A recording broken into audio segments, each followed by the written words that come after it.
लाएंगे अखिलेश इस बार पीढ़ी सरकार, लाएंगे अखिलेश इस बार पीढ़ी सरकार। हमारे माननीय राष्ट्रीय अध्यक्ष जी को विचारों को, समाजवादी पार्टी को विचार को मानते हुए हमारे पार्टी में आए और माननीय राष्ट्रीय अध्यक्ष जी को विचारधारा को और उनका सारे आंदोलन को देखते हुए जुटे।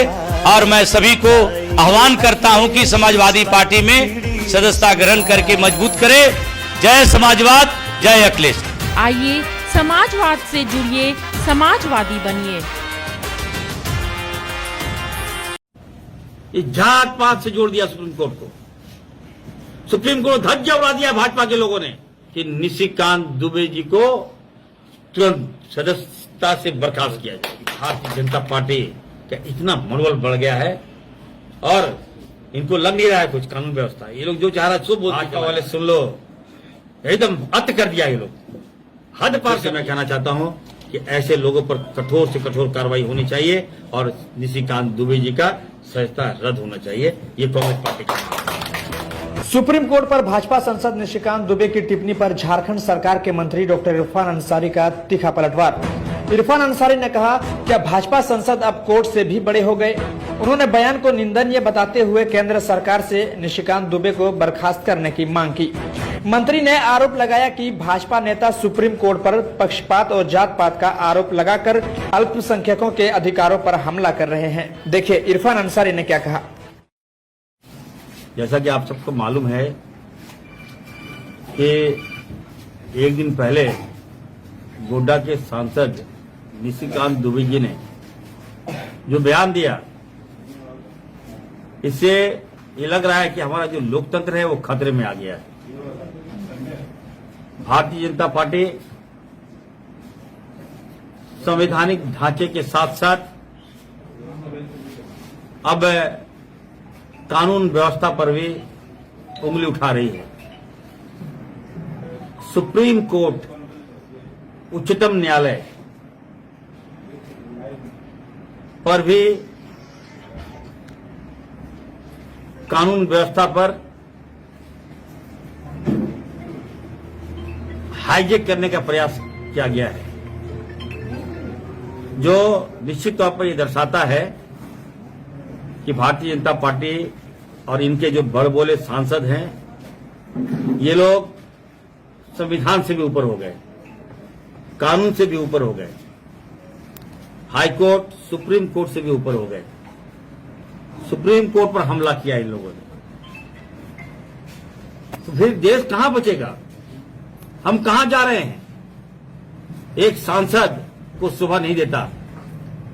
इससे पहले लोकसभा के स्पीकर, डिप्टी स्पीकर ने भी सुप्रीम कोर्ट को आंख दिखा रहा है। जो सुप्रीम कोर्ट पर हम लोग विश्वास रखते हैं, आस्था रखते हैं, हम लोग कोई फैसला आता है हम लोग तो बचाव में सुप्रीम कोर्ट जाते हैं और वेट करते हैं कि सुप्रीम कोर्ट में न्याय मिलेगा। और भाजपा जो है ये जात पात से जोड़ दिया सुप्रीम कोर्ट को। सुप्रीम कोर्ट धज्जियां उड़ा दिया भाजपा के लोगों ने। इसका विरोध कर रहे हैं। अगर अब भी देशवासी नहीं सुधरे, नहीं सचेत है हम लोग, तो भाजपा लोग लगता है कि कानून व्यवस्था को भी खरीद लेगा, कानून व्यवस्था की धज्जी उड़ा देगा। हम मांग करते हैं, देश के महामहिम से मांग करता हूं, लोकसभा के स्पीकर से मैं मांग करता हूं कि निशिकांत दुबे जी को तुरंत सदस्यता से बर्खास्त किया जाए।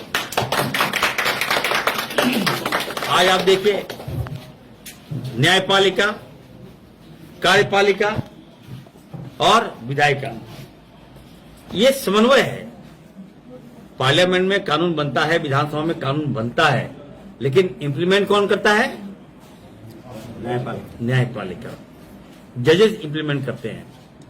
तो हम लोग बना के देते हैं तो वो पालन करते हैं, और पालन करते हैं इसलिए पालन करते हैं कि हम लोग कानून अच्छा बनाए।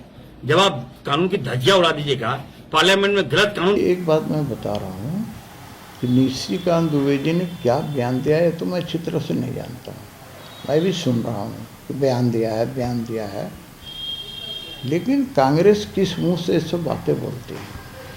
जब भारतीय जनता पार्टी के हमारे राष्ट्रीय अध्यक्ष जी ने कह दिया है कि निशिकांत दुबे जी का यह उनका व्यक्तिगत बयान है, भाजपा का उससे कोई लेना देना नहीं है। तो कांग्रेसियों को यह बात समझना चाहिए, जब राहुल गांधी बयान देते हैं उल्टा पुल्टा, जब दिग्विजय सिंह बयान देते हैं उल्टा पुल्टा, उनके दल का नेता कहता है कि मोदी जी का सर कलम कर देंगे, तो बर्खास्त करता है क्या? क्यों बर्खास्त करेगा? इसलिए ये सब कांग्रेसी लोग जो है ना, दो मुँहे लोग हैं, इनका चरित्र जो है ना गजब है। कभी कभी मुझे लगता है कि गिरगिट भी इनके चरित्र से शर्मा जाए। बस इतना ही समझिए कि गिरगिट से भी गए गुजरे हैं। सुप्रीम कोर्ट पर आरोप लगाना क्या उचित है? उन्होंने तो ये कहा कि इस गृह युद्ध के लिए सुप्रीम कोर्ट के चीफ जस्टिस जिम्मेवार हैं।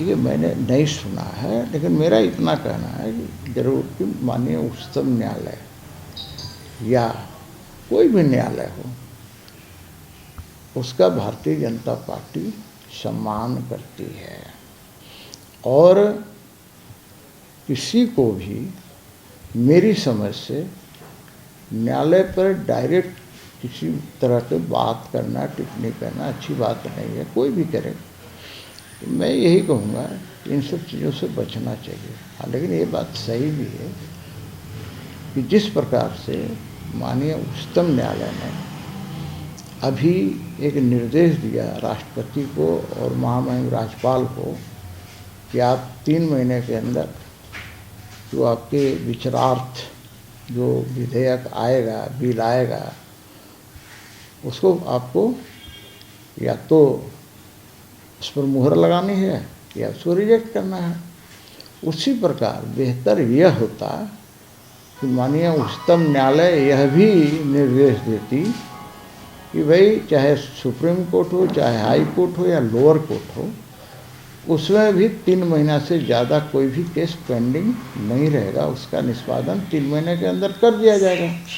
तो जो भारत के नागरिक हैं, जो एक छोटे से मामले में उनका जिंदगी गुजर जाती है लेकिन उस पर कोई न्याय निर्णय नहीं आता है, तो ऐसी स्थिति में फिर लोगों में न्यायपालिका के प्रति अविश्वास का वातावरण पैदा होता है। मेरा ये कहना है कि न्यायपालिका में विश्वास बना रहना चाहिए। एक आम नागरिक में भी न्यायपालिका के प्रति विश्वास होना चाहिए कि वहाँ से न्याय मिलेगा। लेकिन कहा गया है ना कि अब देर से दिया हुआ न्याय का कोई अर्थ नहीं होता है। तो उसी प्रकार से पहले अपने में सुधार लाना चाहिए, फिर कहीं निर्देशित करना चाहिए। तो ये हम कह सकते हैं, लेकिन डायरेक्ट किसी सुप्रीम कोर्ट पर या किसी न्यायालय पर बोलना अच्छी बात नहीं है। और भारतीय जनता पार्टी ने कहा है कि ये उनका व्यक्तिगत विचार है। अच्छा, आप पर भी एक मुकदमा हो गया। आदिवासी समाज के संघर्ष की कहानी। बंजो ओ नारे बंजा, ओ नारे आना रे, ओ नारे बंजा। हमारी भी तमन्ना है कि तू डॉक्टर बन के हम सब गाँव वालन की सेवा करे। क्या तुम्हें झारखंड के सभी सिनेमा घरों में 22 फरवरी से चाहे कुछ भी हो जाए, ये गांव हमारा, ये गली हमारी, ये कस्बा हमारा, ये काम हमारा। जातिवाद को हमें घर घर में फैलाना है। आज के बाद इन जैसा कोई भी आया तो उसका यही अंजाम होगा। It's not question of good and bad. It's a question of win and defeat. ये धरती हमारी।